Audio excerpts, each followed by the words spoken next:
الله الرحمن الرحيم قال رب اشرح لي صدري ويسر لي أمري واحلل عقدة من لساني يفقهوا قولي واجعل لي وزيرا من أهلي هارون أخي اشدد به أزري وأشركه في أمري كي نسبحك كثيرا ونذكرك كثيرا إنك كنت بنا بصيرا قال قد أوتيت سؤلك يا موسى. یہ حضرت موسیٰ علیہ السلام کے کلام کا دوسرا حصہ ہے، تیسرا حصہ ہے. پہلے اللہ رب العزت نے حضرت موسیٰ علیہ السلام کو مخاطب فرمایا، اس کی ایک مکمل تمہید ہے. پھر دوسرے کلام میں حضرت موسیٰ علیہ السلام کو معجزات سے متعارف کروایا. اب یہ تیسرا کلام ہے جو حضرت موسیٰ علیہ السلام کے جواب پر مشتمل ہے، جو دراصل اللہ تعالیٰ سے دعائیں ہیں. دعائیں یہ ہیں: قال رب اشرح لی. حضرت موسیٰ علیہ السلام نے عرض کیا کہ اے اللہ، اے میرے پروردگار، اشرح لی صدری، میرے لیے میرے سینے کو کھول دیجئے، ویسر لی امری، اور میرے معاملے کو آسان فرما دیجئے، واحلل عقدۃ من لسانی، اور میری زبان کی گرہ کو کھول دیجئے، اتنا کھولیے کہ یفقہوا قولی، کہ میری بات لوگوں کو سمجھ میں آ جائے. پھر یہ تو اندر کی مدد ہے، باہر کی مدد یہ ہو کہ وجعل لی وزیرا من اہلی، کہ میرے گھر میں سے کوئی میرا بوجھ اٹھانے والا بنا دیجئے. ہارون اخی، یعنی میرے بھائی ہارون کو. اشدد بہ ازری، مضبوط کیجئے اس کے ذریعے سے میری کمر کو. او اشرکہ فی امری، اور اس کو شریک بنا دیجئے میرے معاملے کے اندر. کیوں؟ کئی نسبحک کثیرا، تاکہ ہم آپ کی تسبیح زیادہ بیان کیا کریں. ونذکرک کثیرا، اور آپ کو بہت زیادہ یاد کیا کریں. انک کنت بنا بصیرا، بے شک آپ ہمارے معاملے کو دیکھنے والے ہیں. قال قد اوتیت سؤلک یا موسیٰ، تو اللہ نے جواب میں فرمایا کہ اے موسیٰ، جو تو نے سوال کیے تجھے دے دیے گئے. اس کے بعد کلام کا چوتھا حصہ آگے شروع ہو رہا ہے. وَلَقَدْ مَنَنَّا عَلَيْكَ مَرَّةً أُخْرَى، یہ کافی طویل حصہ ہے، انشاءاللہ اس کو آئندہ دیکھیں گے. یہاں پر حضرت موسیٰ علیہ السلام نے اللہ سے کچھ دعائیں کی ہیں جو کلام کا تیسرا حصہ ہے. سمجھیں، حضرت موسیٰ علیہ السلام بچپن سے ہی پیغمبر ہیں. اللہ رب العزت نے نبوت تو بعد میں عطا فرمائی، لیکن انسان تو اندر سے پورے کامل ہیں، اور کامل انسان صحیح غلط کا فیصلہ بہت اچھے سے کر لیتا ہے، چاہے وہ بچپن میں ہو اور چاہے بڑھاپے میں ہو. جو انسان عقل میں کامل ہے، سمجھ میں کامل ہے، جبھی وہ پیغمبر کہلایا جاتا ہے، وگرنہ وہ پیغمبر نہیں کہلایا جاتا. چنانچہ حضرت موسیٰ علیہ السلام کو ایک مرتبہ فرعون نے اٹھایا، اور فرعون تو انا ربکم الاعلی کا دعویٰ کرنے والا تھا. تو حضرت موسیٰ علیہ السلام نے ایک ہاتھ سے فرعون کی داڑھی پکڑی اور دوسرے ہاتھ سے اس کے منہ پر تھپڑ مارا. تو فرعون جو بادشاہ تھا، سمجھتا تھا، اس کو پتا تھا جو انبیاء ہوتے ہیں وہ کامل ہوتے ہیں. تو وہ سمجھ گیا کہ یہی وہ بچہ ہے جو میرا دشمن ہے، اور اس نے جو مجھے تھپڑ مارا ہے وہ صحیح مارا ہے کہ یہ مجھ سے دشمنی اپنے دل میں رکھتا ہے، بچہ ہونے کی وجہ سے نہیں مارا. چنانچہ اس نے اسی وقت جلاد کو بلایا کہ حضرت موسیٰ علیہ السلام کو قتل کیا جائے. تو حضرت آسیہ اس وقت درمیان میں آئیں. حضرت آسیہ رضی اللہ تعالیٰ عنہ نے کہا کہ یہ بچہ ہے، آپ اس کو بلا وجہ اپنا دشمن کیوں بنا رہے ہیں؟ ایک چھوٹے بچے چہرے پہ ہاتھ مارتے رہتے ہیں، آپ نے اس کو تھپڑ سمجھ لیا؟ کہا نہیں، اس نے ہاتھ نہیں مارا، اس نے تھپڑ مارا، داڑھی پکڑ کے تھپڑ مارا ہے، جس سے پکا پتہ چل رہا ہے کہ اس کے اندر سلامت طبع ہے جو کہ پیغمبروں میں ہوتی ہے. جو میں نے خواب دیکھا ہے کہ میری پایہ سلطنت کا تختہ الٹنے کے لیے ایک بچہ آئے گا، تو وہ یہی معلوم ہو رہا ہے. اور اس کو دودھ بھی بنی اسرائیل والوں نے پلایا ہے، اور لگ بھی یہی رہا ہے کہ بنی اسرائیل والوں نے اسے چھوڑا. بڑے مضبوط دلائل تھے. تو حضرت آسیہ رضی اللہ تعالیٰ عنہ نے کہا ٹھیک ہے، آپ کی بات مان لیتے ہیں. وہ ایک تجربہ کر لیتے ہیں. جو صحیح سمجھ والا بچہ ہے، جس نے سمجھ کے تھپڑ مارا ہے، وہ غلط اور صحیح کی پہچان کر لیتا ہے. اور جو ایسے بچے ہوتے ہیں وہ عام طور پہ غلط چیز کو صحیح سمجھ لیتے ہیں. مثلا اس کے لیے انگارے اور یاقوت ایک ہی ہے. یاقوت بھی سرخ رنگ کا ہوتا ہے اور انگارہ بھی سرخ رنگ کا ہوتا ہے، لیکن جو سمجھدار آدمی ہے وہ فوراً یاقوت اٹھا کے جیب میں ڈالے گا. لیکن ایک بچہ ہے وہ انگارے کی طرف لپکے گا، اس لیے کہ انگارہ چمک رہا ہے اور یاقوت چمک نہیں رہا. لہذا آپ لے آئیں۔ چنانچہ 2 طبق منگوائے، ایک میں سرخ پتھر یاقوت رکھے ہوئے تھے اور دوسرے میں انگارے رکھے ہوئے تھے۔ تو حضرت موسیٰ علیہ السلام کے ایک طرف یہ ہے اور دوسری طرف یہ ہے، تو حضرت موسیٰ یاقوت کی طرف لپ کے اپنی سلامت طبع کی وجہ سے، تو روایت میں آتا ہے کہ حضرت جبریل نے ہاتھ پکڑا اور انگاروں کی طرف پھیر دیا، چنانچہ اس انگارے کو ہاتھ میں اٹھایا اور وہ انگارہ منہ میں ڈال دیا۔ اس سے 2 نقصان ہوئے، ایک حضرت موسیٰ علیہ السلام کے ہاتھ پہ چوٹ آ گئی اور دوسرا انگارے کی وجہ سے آپ کی زبان پہ لکنت آ گئی۔ تو یہ 2 معاملات ہوئے۔ حضرت موسیٰ علیہ السلام کے علاج کے لیے فرعون نے پورے مصر کے طبیبوں کو بلایا کہ کسی طریقے سے اس کا ہاتھ اور ان کی زبان ٹھیک ہو جائے، لیکن جب حضرت موسیٰ بڑے ہوئے ہیں اور جوانی تک حضرت موسیٰ فرعون کے ساتھ رہے ہیں، تو اس وقت یعنی تقریباً 30 برس کی عمر تک حضرت موسیٰ فرعون کے ساتھ رہے اور بڑے قابل کارنامے کیے ہیں۔ اسرائیلی روایت، ہم اس میں نہیں جاتے، لیکن فرعون نے حضرت موسیٰ کے ہاتھ کو ٹھیک کرنے کے لیے، جس ہاتھ سے انگارہ اٹھایا تھا اس دائیں ہاتھ کو ٹھیک کرنے کے لیے بہت کوشش کی، ہر طریقے کے اطباء منگوائے اور زبان کی لکنت ٹھیک کرنے کی بہت کوشش کی، لیکن ٹھیک نہیں کر سکا۔ جب حضرت موسیٰ فرعون کے پاس آئے ہیں تو انہوں نے سب سے پہلے یہی کہا کہ سارے مصر کے، کہ سب سے بڑی سلطنت اس وقت آپ کی ہے، سارے اطباء مصر کے جس چیز کو ٹھیک نہ کر سکے، آپ دیکھیں میں اس ہاتھ سے عصا پکڑ کے آ رہا ہوں، یہ اللہ نے ٹھیک کیا جو میرا خدا ہے۔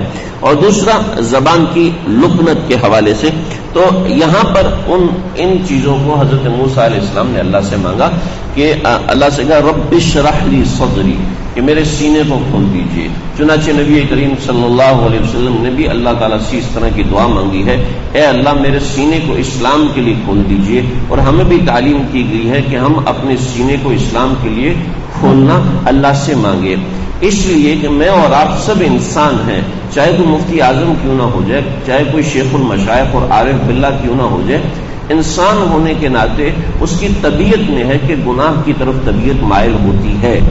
اب اس کا سینہ اگر اللہ کی محبت سے بھرا ہوگا، اس کا سینہ اگر دین و شریعت کے لیے کھلا ہوگا، تو وہ کبھی گناہوں کی طرف طبعی طور پر مائل نہیں ہوگا۔ عقلی طور پر تو ہو ہی جاتا ہے، لیکن طبعی طور پر وہ گناہوں سے بچا رہے گا۔ تو اپنے سینے کا کھلنا اللہ سے مانگتے رہنا چاہیے، اے اللہ علم کے لیے سینے کو کھول دیجئے، عمل کے لیے سینے کو کھول دیجئے، للہیت کے لیے، تقویٰ کے لیے، اپنے تعلق کے لیے، وغیرہ وغیرہ۔ یہ اللہ سے دعا مانگنی چاہیے۔ اللہ رب العزت نے ہمیں خود دعا سکھائی، ان الفاظ سے مانگے کہ رب اشرح لی صدری، یہ ایک دعا ہے۔ پھر دوسری ویسر لی امری، کوئی بھی کام ہمیں بہت ہی آسان لگتا ہے، لیکن آپ کسی مریض سے وہ کام کروائیں، آپ کو انتہائی پریشان، کسی فالج کے مریض کو جوتا پہنا کے دکھائیں، آپ کو ہمیں آپ کو سمجھ آ جائے کہ جوتا پہننا ہم آسانی سے پہن لیتے ہیں، کتنی بڑی نعمت ہے۔ کسی بخار کے مریض کو کھانا کھلا کے دکھائیں، اور بخار کا مریض خود کھانا کھا کے دکھائے، اور ہم بڑے مزے سے کھانا کھا رہے ہوتے ہیں۔ یہ پچھلے دنوں جو مرض ڈینگی وائرس چلا تھا، اب اس کے مریض کے سامنے دنیا بھر کا کھانا لا کے رکھ دیں، وہ کبھی نہیں کھا سکتا، اور ڈینگی بخار اترنے کے بعد ایسی کمزوری رہتی ہے کہ مہینے 2 مہینے تک انسان کو اچھے طریقے سے کھانا نہیں کھانے ہوتا، کوئی کھانا اچھا لگتا ہی نہیں ہے، سامنے بھی رکھ دو۔ یہ کورونا چلا ہے اور کورونا کے اندر کھانا نہیں کھانے ہوتا، یہی کھانا ہوتا ہے۔ تو ویسر لی امری، اللہ سے اپنے تمام کاموں میں آسانی مانگنی چاہیے، چاہے وہ کام میرے لیے کتنا ہی آسان ہے، لیکن اللہ سے آسانی کا احتیاج کرتے رہنا چاہیے وقتاً فوقتاً۔ واحلل عقدۃ من لسانی، اور یہ حضرت موسیٰ نے اپنے لیے خاص طور پہ دعا فرمائی کہ اے اللہ میری زبان کی گرہ کو کھول دیجئے جو فرعون کے انگارہ رکھنے سے ہوئی تھی، اور ایسے ہی سب لوگوں کے لیے، کیونکہ آج کل شہروں میں لوگ رہتے ہیں، ہم لوگ شہروں میں رہتے ہیں، اور شہروں میں بچوں کو دھوپ میں رکھنے کا زیادہ اہتمام نہیں ہوتا، اس وجہ سے ان کی زبان میں زیادہ صفائی نہیں ہوتی۔ جو دیہات کے لوگ ہوتے ہیں، آپ نے دیکھا ہوگا عام طور پر ان کی زبان زیادہ صاف ہوتی ہے۔ رسول اکرم صلی اللہ علیہ وسلم جب پیدا ہوئے تو آپ کو بھی پیدائش کے 8ویں روز حلیمہ سعدیہ لے کے گئی تھی، کہ دیہاتوں میں لے کے جاتے تھے، کہ دیہات میں چونکہ دھوپ اچھے طریقے سے لگتی ہے، بچہ مٹی میں اور پاک مٹی میں، شہر کے اندر جو مٹی ہے پتہ نہیں کتنی جراثیم آلود ہوتی ہے، کتنی نالیوں سے نکلی ہوتی ہے، اس میں کتنے بیکٹیریاز ہوتے ہیں جو نقصان دہ ہوتے ہیں۔ جبکہ دیہاتوں کے اندر جو مٹی ہوتی ہے، جو فصلیں ہوتی ہیں، وہ زبان کھولنے کے، اور چونکہ چاند کی روشنی براہ راست عام طور پہ بچوں پہ پڑتی ہے، تو چاند کی روشنی ایسی روشنی ہے جس کی وجہ سے زبان میں صفائی آتی ہے اور دوسری ان چیزوں میں صفائی آتی ہے۔ تو جو بچے دیہاتوں میں پرورش پاتے ہیں عام طور پر وہ ہر لفظ بڑے اچھے طریقے سے ادا کر پاتے ہیں۔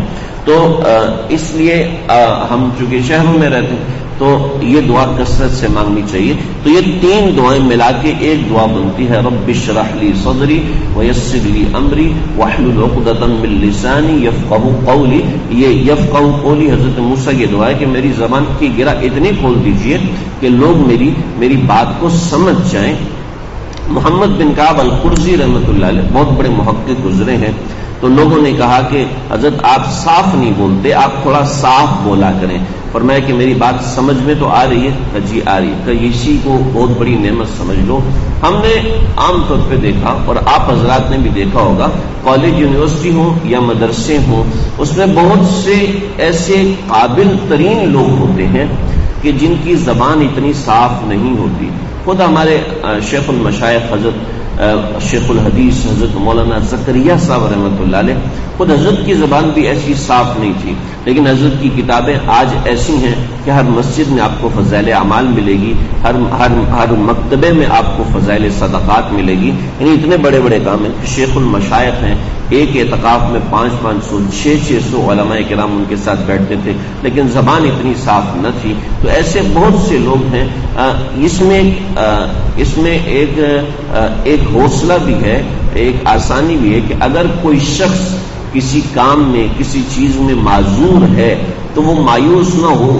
جب لکنت والے سیدنا موسیٰ علیہ السلام اللہ کے کلیم بن سکتے ہیں، جو کوئی انسان نہیں بن سکا سوائے حضرت موسیٰ کے، کلیم مطلب اللہ سے بات کرنے والا، لکنت کے ساتھ حضرت موسیٰ اللہ سے بات کر رہے ہیں، تو ہم کسی معذوری کے ساتھ دین کا کام کیوں نہیں کر سکتے؟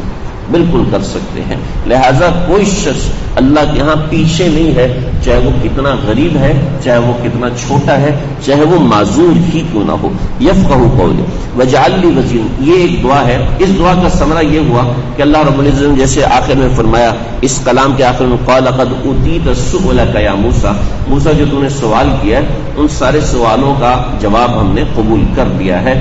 چنانچہ حضرت موسیٰ علیہ السلام کی لکنت کھول دی گئی، لیکن اتنی کھولی گئی کہ جتنی لوگوں کو کلام آپ کا سمجھ میں آ سکے۔ حضرت حسن بصری فرماتے ہیں اگر حضرت موسیٰ اس وقت یہ دعا کر لیتے کہ اللہ میرے کلام کو بالکل صاف فرما دے، تو اس وقت آپ کا کلام بالکل صاف بھی ہو جاتا، لیکن نبی غیور ہوتا ہے، وہ اللہ کے سامنے اس نے اتنا سوال کیا جتنا سوال ان کے دل میں تھا، تاکہ آگے امت کو تعلیم ہو سکے کہ اللہ سے جتنا مانگا جائے وہ اتنا تو ضرور ہی عطا فرما دیتے ہیں۔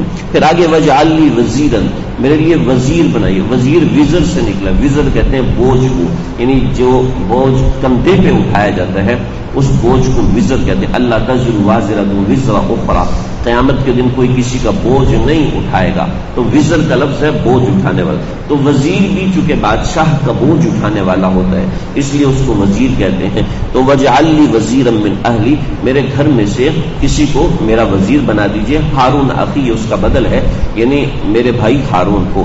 حضرت اما عائشہ صدیقہ رضی اللہ تعالی عنہا حج پہ گئی تو مکے میں ایک بدو کے گھر میں حضرت عائشہ کا قیام تھا، تو وہ بدو کے پاس کچھ لوگ آئے، اس کے دوست وغیرہ آئے تو بیٹھے ہوئے تھے۔ اما عائشہ فرماتی ہے کہ میں دیکھ رہی تھی، تو ایک نے کہا ذرا مجھے بتانا کہ وہ کون شخص ہے جس نے اپنے بھائی پہ سب سے بڑا کرم کیا، سب سے بڑا انعام و اکرام کیا، سب سے زیادہ فائدہ مند ثابت ہوا۔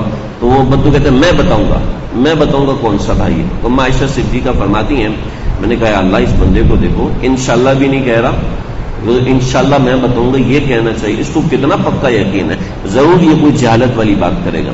چنانچہ کہا ہاں بتاؤ، تو کہنے لگے کہ حضرت موسیٰ علیہ السلام نے اپنے بھائی کے اوپر کرم کیا کہ اس کو وَأَشْرِكْهُ فِي أَمْرِي، کہ اس کو اپنی نبوت میں اللہ سے شریک کروا لیا۔ کوئی بھائی اپنے بھائی کے ساتھ کتنا بھی بڑا رحم اور کرم کا معاملہ کرے، لیکن اس کو نبوت نہیں دلوا سکتا جو حضرت موسیٰ نے دلوائی۔ تو عائشہ فرماتی ہیں میں حیران رہ گئی اس بندے نے کتنی درست بات کی، اور اس کو اس پر تو کچھ کہنے کی ضرورت ہی نہیں تھی، بالکل صحیح بات کی۔ اشدد بھی ازری، تو اس کے ذریعے سے میری کمر مضبوط کیجئے، یعنی میرے قدم مضبوط کیجئے، واشرکہ فی امری، اور اس کو میری نبوت میں شریک کیجئے۔ پھر اس کا کاز کیا ہے؟ تبلیغ تو ہے ہی، لیکن کئی نسبحک کثیرا ونذکرک کثیرا انک کنت بنا بصیرا، کہ ہم آپ کو یاد کریں، ہم آپ کی تسبیح بیان کریں، کیونکہ آپ تو ہمیں دیکھنے والے ہیں کہ ہم کس حال میں ہیں، میرا اپنے بھائی سے کیسا تعلق ہے، وغیرہ وغیرہ۔ ہمیں قال قد اوتیت سؤلک یا موسیٰ، موسیٰ جو آپ نے مانگا ہم نے دے دیا۔ وَلَقَدْ مَنَنَّا، آپ سن لیجئے کہ اس کے بعد ہم نے، اس سے پہلے ہم آپ کے اوپر کون کون سے احسانات کرتے ہیں، یہ چھوٹی سی بات ہے۔